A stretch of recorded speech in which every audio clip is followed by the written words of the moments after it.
նախ կեղծ տեղեկությունները ցրելու համար առաջին ամենամեծ հաստ կարմիր գիծը։ Մենք Նիկոլ Փաշինյանին եւ Նիկոլ Փաշինյանին երբեք չենք ընտրելու վարչապետ, ԿՊ-ն Հայաստանում չի կարող իշխանության վերարտադրվել։ Վերջ, մեծ վերջակետ։ Երկրորդը, մենք Ռոբերտ Քոչարյանին վարչապետ չենք ընտրելու։ Վերջակետ։ Երրորդը, Սամվել Կարապետյանը չի կարող լինել Հայաստանի վարչապետ սահմանադրական արգելքների պատճառով։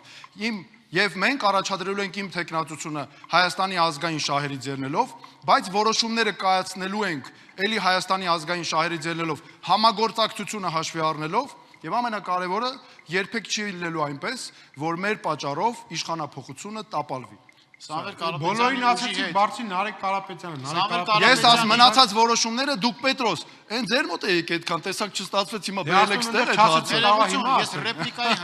հնարավորություն Սամվել Կարապետյանի ուժի հետ կոալիցիան չեք բացառում։ Համագործակցությունը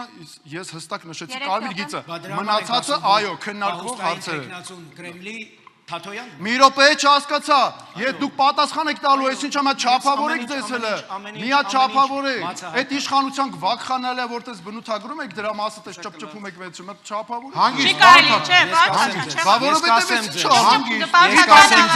Ես կասեմ իր կարծիքն է ասում։ Կարծիքը վիրավորում,